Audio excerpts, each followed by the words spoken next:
Muy buenas noches, estamos en el espacio de apuntes y reencuentros con la tradición. Esta noche invitamos al arquitecto Rafael Gutiérrez, que es investigador del Instituto Nacional de Antropología e Historia en Morelos, quien además nos ha acompañado en muchas ocasiones. Rafael, buenas noches. Buenas noches, Ricardo. Desde la semana antepasada iniciamos el ciclo que hemos denominado Arquitectura en el Estado de Morelos. En esta ocasión vamos a proyectar el documental Tres conventos franciscanos. Este es un documental que diseñamos cuidadosamente contigo y consideramos que era oportuno empezar con la Orden de los Franciscanos. Ahora cuéntanos por qué. Bueno, es así históricamente, pues es la primera orden que llega aquí a las playas mesoamericanas, hacia 1524. Y sobre todo también porque tal vez Morelos es la primera provincia que viene a ser evangelizada por ellos. Es un grupo de hombres muy prominentes que traen en mente también, entre sus intereses, traen no solo el proyecto de evangelizar aquí estas tierras recién conquistadas, sino también el de poder ensayar aquí una sociedad colonial para este momento en que están surgiendo las colonias. Pero ¿cómo podríamos definir el perfil de los franciscanos? ¿Cómo eran los franciscanos, Rafael? Eso es interesante, fíjate, porque pues siempre hemos hecho generalizaciones acerca de los frailes, ¿no? Y de los franciscanos pues se han dicho muchas cosas, entre otras, por ejemplo, pues que era una orden pobre, ¿no? Y comparada con otras órdenes religiosas, bueno, como que se les quiere dar un espíritu un poco más cristiano que el resto, ¿no? Era un grupo de gentes que provenían de los centros educativos europeos más importantes en el momento. Y al ser los franciscanos los iniciadores aquí, pues podemos suponer que entre ellos estaba tal vez lo más avanzado del conocimiento de ese momento. Del pensamiento en Europa. Del pensamiento europeo que estaba en ese momento en crisis. ¿Recuerdas que en algunos de los programas hablábamos de que en ese momento pues el cristiano europeo se aglutinaba alrededor de un papa que a momentos era un sacerdote, ¿no? Y a momentos era un militar. Un papa como Julio II mencionábamos en una ocasión en uno de los programas, ¿no? Claro. Y decíamos que estaba tan en crisis la iglesia en ese momento que el papa al mismo tiempo era un sacerdote que era también un militar. Cosa que no sería tan grave si no fuera porque va a empezar el Renacimiento y las ideas nuevas, y entonces esto ha generado una serie de consecuencias terribles para el clero europeo, ¿no? Un clero que decíamos también que es un clero que estaba pervertido hasta cierto punto, ¿no? Y por otro lado hay ese gran contraste entre ese clero pervertido que andaba en saraos, en fiestas y en pachangas, ¿no? Con este otro clero que va a venir, que es el clero regular, ¿no? Un clero que va a servir como de motor en la época de la Reforma. Pensemos, por ejemplo, que Lutero es un fraile de ese momento, ¿no? Y que va a ser uno de los grandes motivadores de los cambios dentro de la iglesia. Se han visto como minadores, como francotiradores, como enemigos de la iglesia. Sin embargo, son hombres que tienen un punto de vista más objetivo en cuanto al cristianismo que el propio papado, ¿no? Entonces los franciscanos podríamos decir que son vanguardistas, participan en el movimiento de reforma y se convierten como la punta de lanza del pensamiento en Europa, ¿no? Efectivamente. Del nuevo pensamiento europeo. Y ellos son los que llegan, son los primeros en llegar en América y son los primeros en llegar a Morelos, ¿no? Quiere decir entonces que esta orden, estos intelectuales religiosos que llegan a Morelos, son gente de primera categoría desde el punto de vista intelectual, ¿no? Sí, son escogidos entre lo más granado de las universidades, y podríamos decir que los mismos reyes escogían para sus confesores, para sus asesores, para sus consejeros a estas gentes como Pedro de Gante, ¿no? Que era un consejero de Carlos V.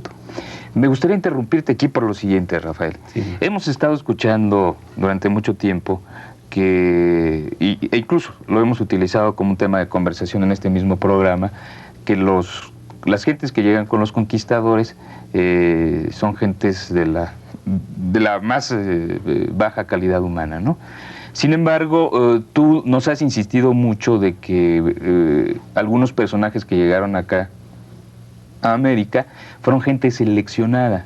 A mí me ha llamado mucho la atención eso. Se me ha pasado recalcarlo e insistir en este tema, ¿no? Pero ¿por qué no nos detenemos un poco en esto? El hecho de que las gentes que vienen a América, las gentes que en este caso llegan a Morelos, que son gentes seleccionadas, yo creo que le da otra visión a este proceso de conquista, ¿no?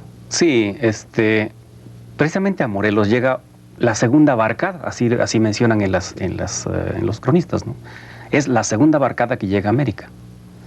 Y en ella vienen frailes, vienen franciscanos de una provincia europea que en ese momento era una de las provincias más pujantes en cuanto a su actividad, no solo religiosa, sino también académica, la provincia de San Gabriel.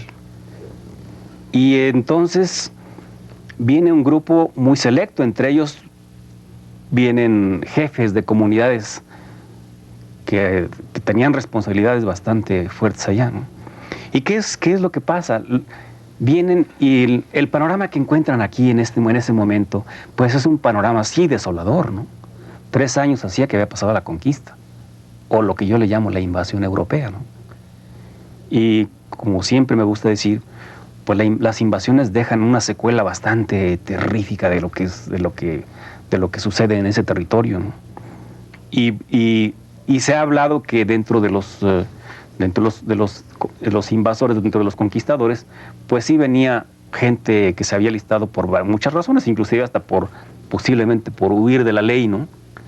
El mismo Cortés viene casi huyendo de Pánfilo de Narváez, ¿no? De Cuba. Pero los frailes encuentran esa situación, ¿no? De desolación. De inmediato ellos convocan, a través de Hernán Cortés, convocan una reunión con los sacerdotes prehispánicos. Todavía no saben, no se pueden entender, pero ya convocan esa reunión. ¿Cuál era la intención detrás de esta reunión? Lo que vemos allí, que queda establecido en lo que se llaman los coloquios, es el programa que pretenden establecer estos frailes aquí. Y a partir de la interpretación que van a hacer después ellos en las crónicas, encontramos que ellos traen en mente un proyecto perfectamente definido, que ahora estamos tratando de descifrar y que lo hemos llamado como un proyecto, yo en lo personal le llamo como un proyecto de sociedad colonial ideal. Ideal por no encontrar otra palabra, porque ideal es para nosotros. Le hemos dado esa connotación a la utopía, a las utopías europeas, les hemos dado la connotación de que son irrealizables, ¿no? Pero creo que no es el contenido que utilizan los frailes, ¿no? Eso les va a dar un programa de un cristianismo, de una sociedad organizada, de tal manera que difiera de la sociedad cristiana europea, ¿no? Ellos no pretenden trasplantar el cristianismo europeo hacia las tierras americanas. Sí pretenden introducir, meter los principios del cristianismo, pero a la manera de cómo está en discusión en Europa, a la manera de cómo está en discusión en las universidades, cómo está en discusión entre los grupos religiosos allá, que es precisamente la participación de lo que podríamos llamar del cristianismo dentro del naciente capitalismo, ¿no? Y se me ocurre otra vez una pregunta que ya les hice a ustedes en alguna ocasión. ¿Y dónde quedan los indios en todo esto? ¿Dónde quedan los indios en el pensamiento de una orden religiosa que trae, por lo visto y por lo que tú nos estás contando, cuadros muy seleccionados, cuadros de vanguardia? ¿Dónde queda en estas gentes con un amplio desarrollo intelectual, en estas gentes que son gentes de vanguardia académica, en dónde queda esta evangelización en medio de un genocidio? ¿En dónde quedan las reflexiones de todos ellos? Mira, yo siempre he pensado que para que haya empuje de algún movimiento intelectual debe tener respuestas equivalentes, ¿no? O sea, debe haber un contexto adecuado a eso. Y sabemos que el contexto indígena es un contexto muy rico, culturalmente muy rico, quizá culturalmente más rico que el propio respaldo cultural que ellos traen, ¿no? Es decir, en ese momento, este es el imperio mexica, es un imperio perfectamente organizado, lo que ellos no podían hacer allá. Aquí tiene una estructura perfectamente organizada, tiene un sistema tributario que fluye, no como diríamos ahora los impuestos, ¿no? Aquí fluye y va y viene del centro a la provincia y de la provincia al centro, con un control muy, muy estricto, ¿no? Y culturalmente podríamos hablar desde el punto de vista, por ejemplo, de la arquitectura, ¿no? La arquitectura y la tecnología de la construcción en América es más avanzada que la tecnología de la construcción europea. ¿Y esto debido a que al aprendizaje de la construcción que utilizaron en Mesoamérica, o porque ellos mismos están implementando nuevas técnicas? Yo creo que hay un avance, podemos decir que hay un avance científico muy desarrollado. En América. En América. En Morelos. En Morelos podemos hablar. Es decir, ¿por qué es factible pensarlo así? Porque hacía 1500 años que aquí ya se había desarrollado la sociedad con una orientación, pues, de carácter científico, de carácter tecnológico, de carácter artístico, ¿no? Es decir, Xochicalco, que tenía un poco menos de 1000 años de haberse iniciado, pues es un centro desde el punto de vista urbano. Para los urbanistas sería bueno un estudio, ¿no? Pero desde el punto de vista urbano es una traza complejísima, ¿no? Tal vez cuando recordemos los programas que hizo este canal para Xochicalco, vamos a encontrar toda esta riqueza y ojalá y podamos ya hacer algunas interpretaciones a ella, ¿no? Encuentran zonas arqueológicas, sitios como es para Cuernavaca, asentamientos que tienen ya más de 1000 años antes de que ellos lleguen, antes de que los españoles lleguen. O sea, hay todo un respaldo que permite pensar el alto nivel de desarrollo que había alcanzado en ese momento la sociedad prehispánica. No se diga de las artes, no se diga del comercio. El comercio les causa extrañeza a los mismos conquistadores cuando ven el sistema tan organizado que hay en los tianguis, ¿no? En donde los productos están, no como ahora, revueltos por todos lados, ¿no? Están perfectamente establecidos por regiones dentro del espacio del tianguis. Hay las regiones bien definidas de las carnes, de las frutas, de las plantas medicinales, de los textiles, ¿no? Todo de la zona de intercambio y de la zona de venta, o que podríamos llamar de venta, ¿no? De la zona de intercambio, de intercambio de productos, ¿no? Uno por otro. Cuando ven la calzada de Iztapalapa, ellos se quedan admirados al extremo, porque ellos dicen que no habían visto en Europa una calzada, una calle tan amplia, tan bien trazada y tan limpia.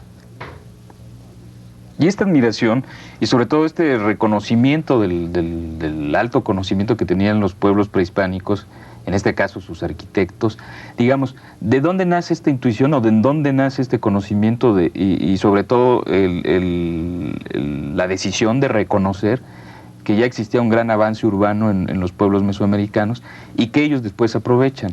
Podríamos suponer entonces que los que deciden respetar este orden urbano, los que deciden respetar la organización social de alguna manera mesoamericana, o más bien dicho prehispánica, etcétera, ¿son los frailes? Son los frailes. Son los frailes. Ellos son los que podríamos decir que empatan culturalmente con la cultura que encuentran. De manera que el fraile incorpora para su proyecto de sociedad colonial aquellas cosas que van a hacer del cristianismo que ellos pretenden, que ellos proponen en su proyecto, van a hacerlo, pero espléndidamente rico, ¿no? Es decir, la danza, el teatro, el colorido, la música, todo este ritmo de la vida que se manifiesta en las celebraciones, ¿no? Y de los que todavía podemos ver nosotros en los pueblos, ¿no? ¿Y esto de alguna manera va a condicionar lo que podríamos llamar la tipología arquitectónica de los franciscanos? Por supuesto. Eso es una primera, como dijéramos, conclusión de este amalgamar su cultura con la cultura americana. Una de las primeras conclusiones que ellos deducen es de que no pueden meter a los mesoamericanos debajo de un techo como lo hacían los europeos, ¿no? ¿Y qué es lo que hacen? Bueno, la aportación a la arquitectura religiosa del mundo, pues va a ser el patio, que ahora conocemos como un atrio, pero es un patio, que era el patio que tenía los centros ceremoniales al frente, ¿no? La gran plaza, en donde se desarrollaban todas esas actividades. Estos frailes, organizan este patio con una pequeña construcción que yo les llamo la capilla de indios, o que le hemos llamado capillas abiertas y esto, ¿no?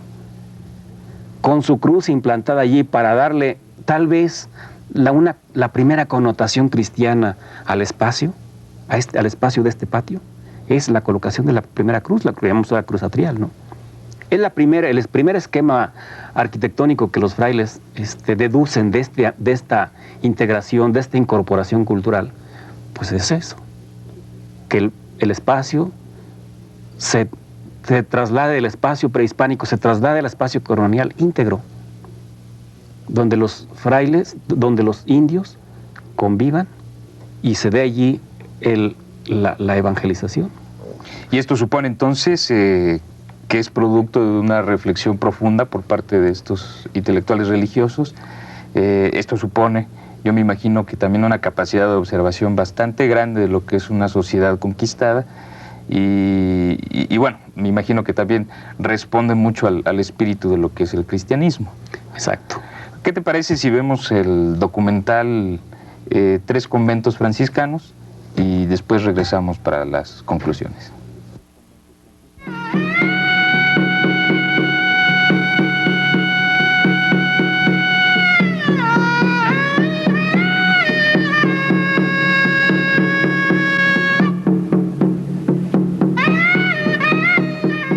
Hace casi 500 años fueron conquistados los pueblos indios que habitaron el actual estado de Morelos.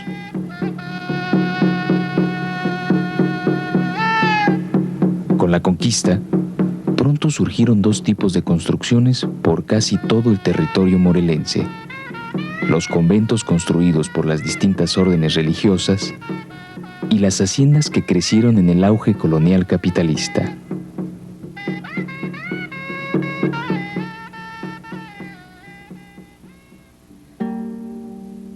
Concluida la conquista y sometidos los pueblos, se da inicio a su evangelización.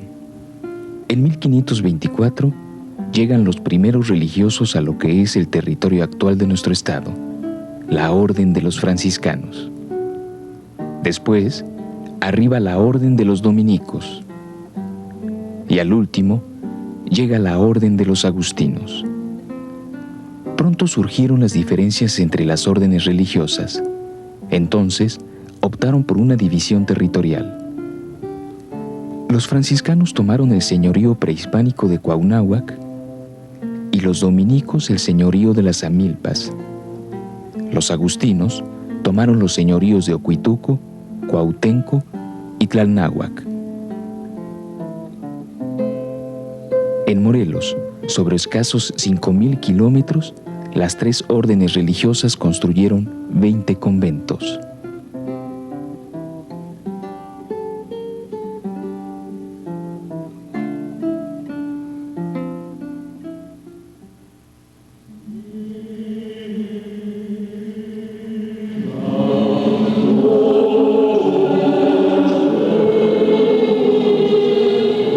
Después de haber fundado los conventos de México, Texcoco, Tlaxcala y Huejotzingo, los franciscanos fundaron el convento de la Asunción en Cuernavaca.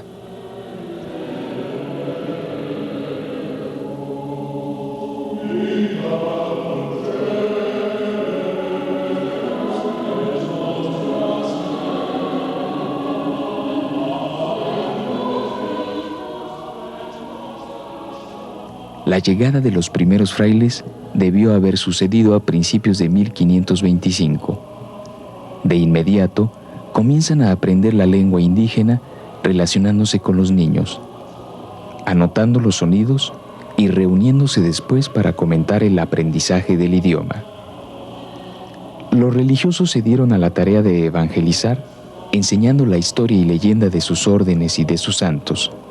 Este mural, localizado en el claustro bajo del convento de Cuernavaca, fue realizado con el propósito de que los indios sometidos fueran sustituyendo sus antiguas imágenes con los rostros de la liturgia europea.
Construcción que albergó a los frailes en el cumplimiento de la función de cristianizar, adiestrar, educar y controlar a los pueblos sometidos.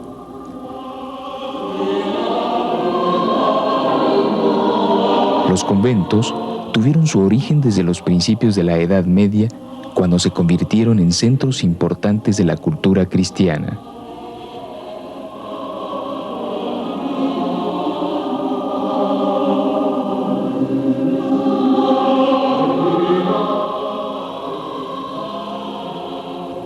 Al establecerse en la llamada Nueva España, los conventos intentaron convertirse en centros de una nueva cultura cristiana que se esforzaba por reencontrar a Cristo en la reflexión de las Escrituras Sagradas y en el ejemplo de los cristianos primitivos, hecho que encontró eco en las ideas de los pueblos indios.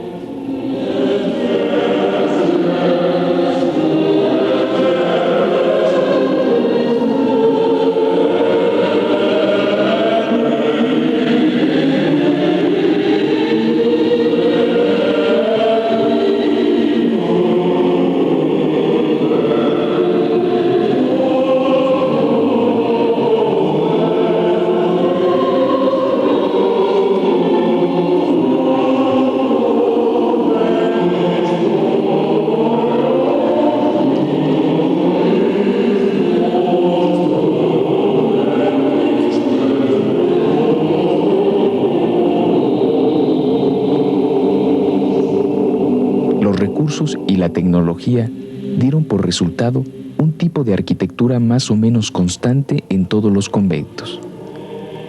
Estos estaban compuestos por el atrio, formado por su cruz atrial, capillas posas y caminos procesionales. El convento, con espacios públicos, lugar para actividades comunes de los frailes y de educación de los cristianos en la planta baja, y espacio privado, celdas, bibliotecas y mirador en la planta alta. La iglesia, que se inicia con una capilla de indios y más tarde se convierte en ábside, nave y coro. Y la capilla abierta, que relacionaba el atrio con la iglesia.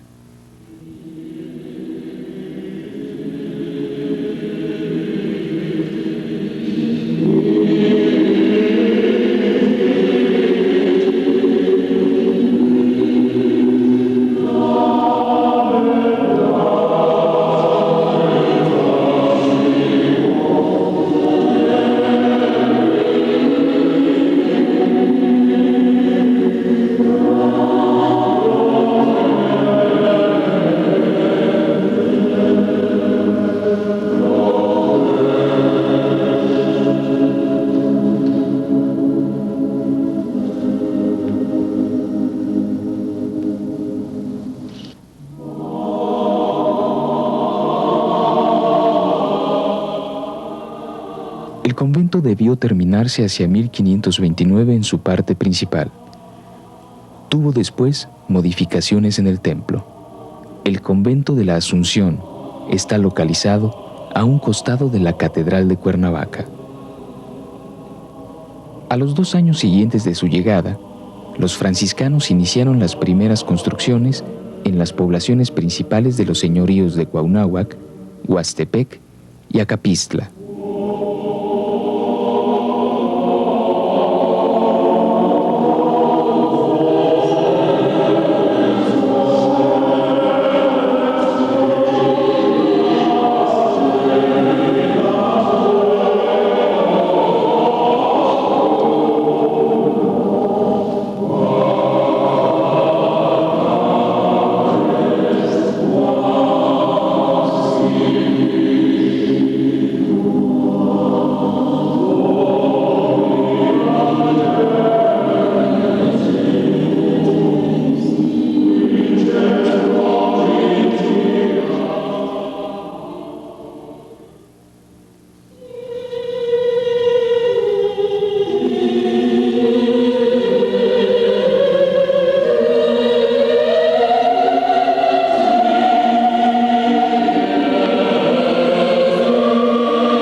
El Códice Franciscano dice que el convento de Santo Domingo en Tlaquiltenango perteneció a estos religiosos y parece indicar que estaba dedicado a San Francisco.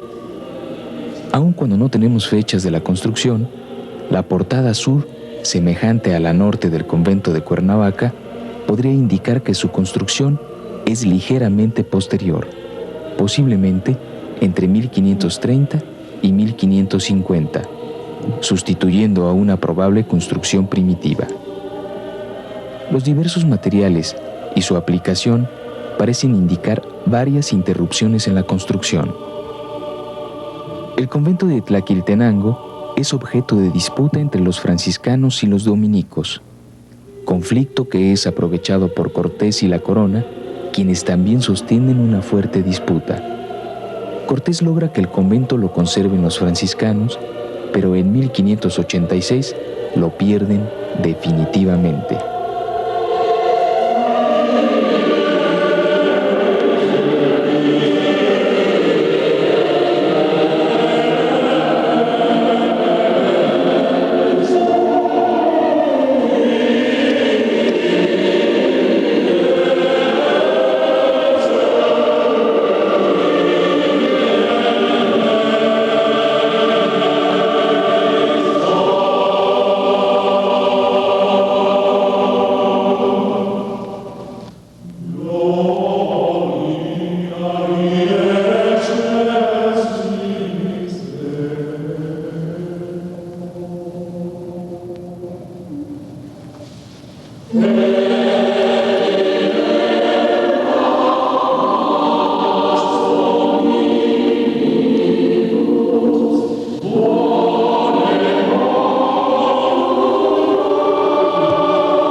Está situado al norte del templo.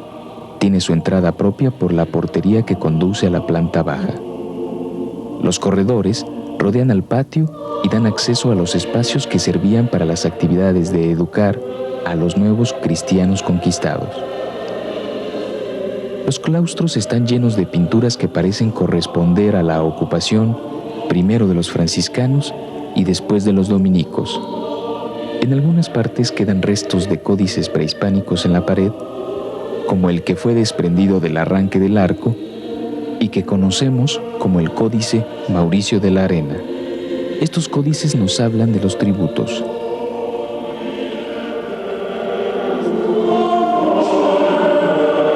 Según Francisco de la Maza, esta pintura al fresco de los monasterios obedece a un plan bien pensado que no se debe al gusto ni al capricho de los monjes y los artistas. Los indios tlacuilos, que copiaban grabados y dibujos para decorar los muros, llevaban a cabo una obra de propaganda religiosa a la vez que política. Se pintaron escenas de la conquista y de la evangelización, recordando las glorias de soldados y frailes.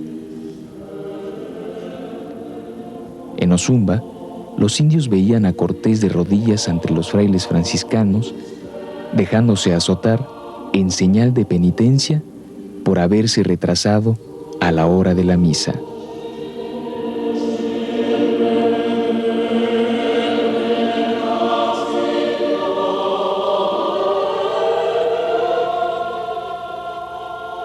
En los patios, lugar de habitación y de clausura monacal, los corredores se llenaban de escenas de la vida de Cristo, de la Virgen o de los santos más importantes de la orden a la que perteneció el convento.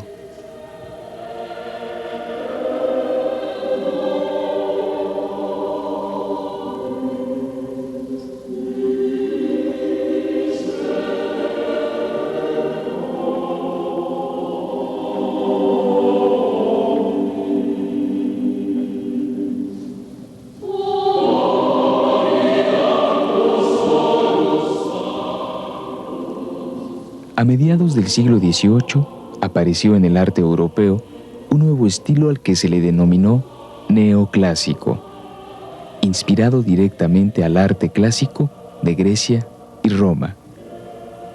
El estilo neoclásico surgió como una vigorosa reacción en contra del barroco y el rococó, ante las fantasías decorativas de estos estilos. El arte neoclásico llegó a México a través de la Real Academia de San Carlos.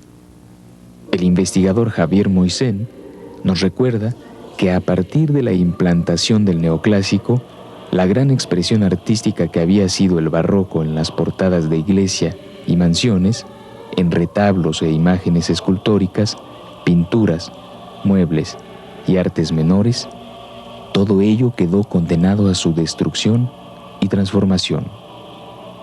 Casi todos los templos coloniales de Morelos fueron modificados al estilo neoclásico. Estos altares sustituyeron a los elaboradísimos retablos barrocos que a final de cuentas fueron destruidos.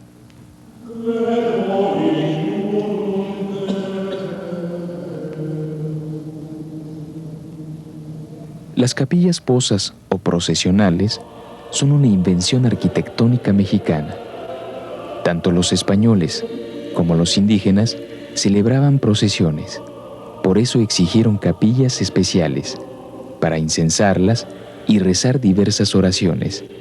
Así se originaron las capillas posas. El indígena necesitaba espacio no solo por ser muchos los neófitos, sino para darle la misma oportunidad que tuvo antes cuando, como hijo del sol, hacía su culto al aire libre en los espacios abiertos de los teocalis. El atrio cristiano sustituyó a estos espacios y los frailes se dieron cuenta que sería un error encerrar a los indios en los templos por más que estos fueran enormes.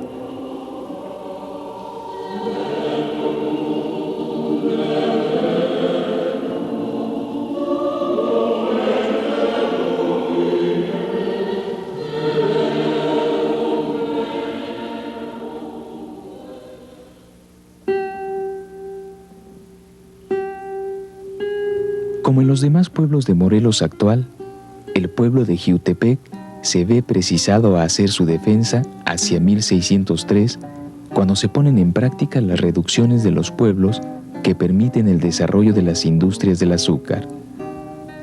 Don Hernán Cortés había hecho el traslado de la hacienda de Tlaltenango hacia zonas más benignas para el cultivo de la caña que se helaba en las partes frías.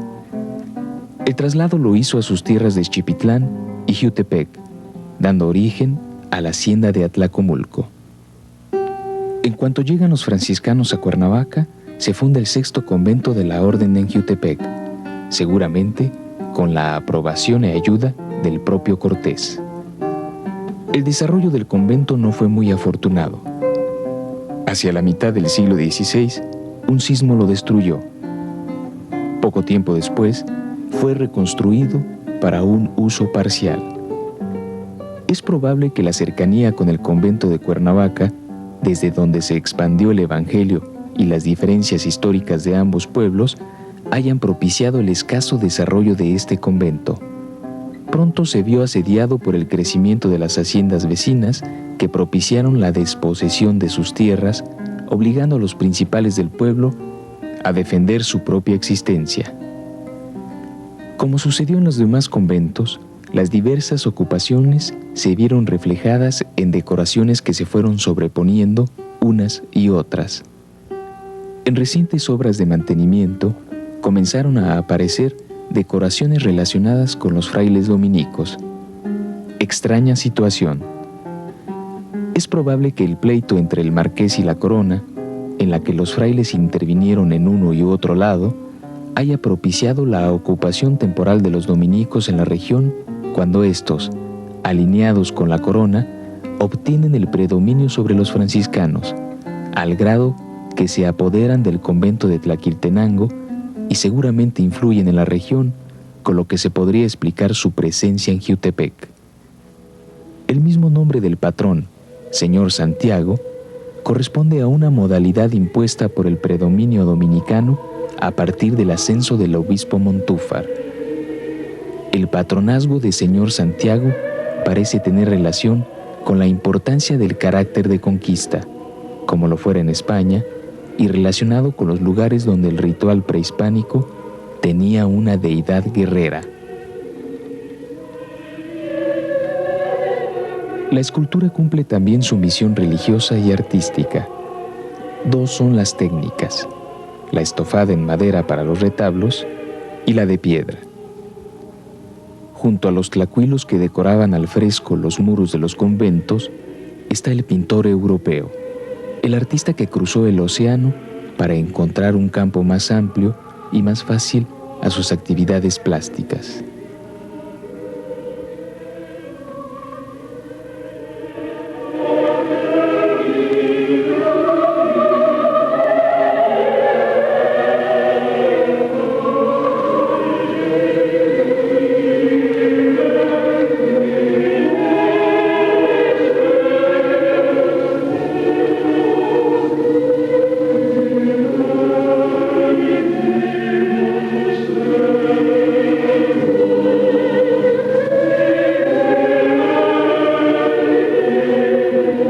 Los conventos decayeron con la implantación del proyecto capitalista de la colonia, pasando primero de manos de los frailes a los seculares y después al Estado, que los declaró patrimonio histórico. Entretanto, los conventos sufrieron suertes diversas. Unos se arruinaron por abandono, otros fueron demolidos para ser suplantados por nuevas imágenes, y otros sufren actualmente los ataques de la especulación del suelo.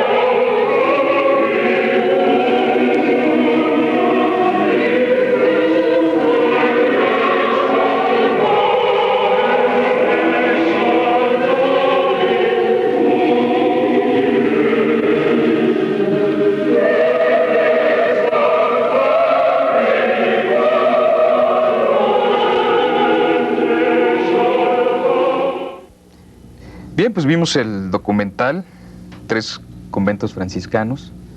Me gustaría que al inicio de estas conclusiones habláramos sobre el proyecto de evangelización de los franciscanos, Rafael.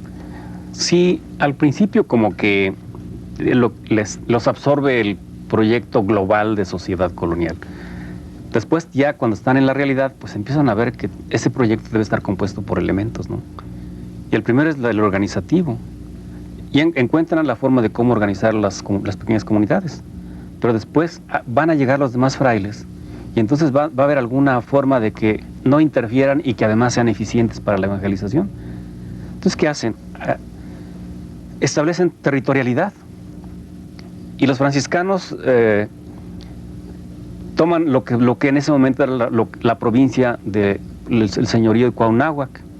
Los dominicos más tarde van a tomar lo que era el señorío de las Amilpas y los agustinos van a tomar lo que era el señorío de la Tlalnáhuac.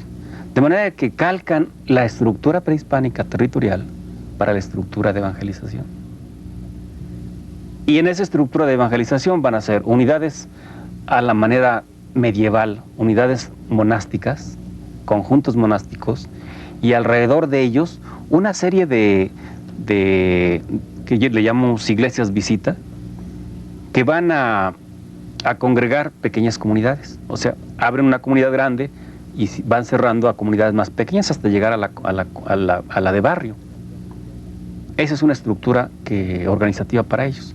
Y entonces, por parte de los frailes, de la casa que podríamos llamar la casa central, se distribuyen para recorrer los diversos lugares. Al principio los franciscanos se dice que recorrieron todo lo que es el actual territorio de Morelos. Desde Cuernavaca se van hasta Yecapixtla y Jonacatepec, por ese lado, y por este lado se van hasta Malinalco, y por el sur se van hasta Taxco, ¿no? Entonces ellos al principio amplían todo el espectro de evangelización, y después ya lo van concretizando, sobre todo a territorio, ¿no? Pero llegan otras órdenes. Y al llegar otras órdenes, pues evidentemente hay una amplísima perspectiva de crecimiento político, de acaparamiento de poder político de las órdenes religiosas, y me imagino que ahí se empieza a dar lo que siempre se da cuando el poder claro. aparece, ¿no? Una lucha por el poder, ¿no? ¿Qué sucede entre estas órdenes y cuál es la posición concreta de los franciscanos? Muy interesante que los primeros años hay una hermandad entre todos, pero ya hay sobre todo un interés muy particularizado sobre todo de los dominicos, porque los dominicos siempre se habían creído además como los guardianes de la fe, a los que el Papa les había encomendado la pureza de la fe. Entonces aquí ellos toman una región que parece haber sido la región más rica económicamente, que es la región de las Amilpas, con sede en Huastepec, todo lo que es el Valle de Cuautla, todo lo que es el Gran Valle de las Amilpas, ¿no? Hasta la frontera con los cerros de Huautla, ¿no? También toman esa parte porque es una parte muy desarrollada yo diría desde el punto de vista científico y en particular del conocimiento de salud. Y para ellos los conocimientos de salud que encuentran les impresiona o les da a entender y tratan de interpretarlo como brujería, ¿no? Y por eso los dominicos toman esa parte para defender la fe, la nueva fe, ¿no? Y no solo toman el territorio, sino que además les arman pleito a los franciscanos. En Tlaquiltenango, que va a ser el punto donde realmente convergen, ¿verdad? Se topan, los dominicos se topan con los franciscanos que ya van hacia el sur, ¿no? Y como no pueden cruzar su ruta, les hacen pleito por el monasterio. Y no es gratuito, porque el pleito era político en realidad. Cortés había establecido ahí en Tlaquiltenango también una industria del caballo árabe, del caballo de raza, que pretendía establecer aquí, ¿no?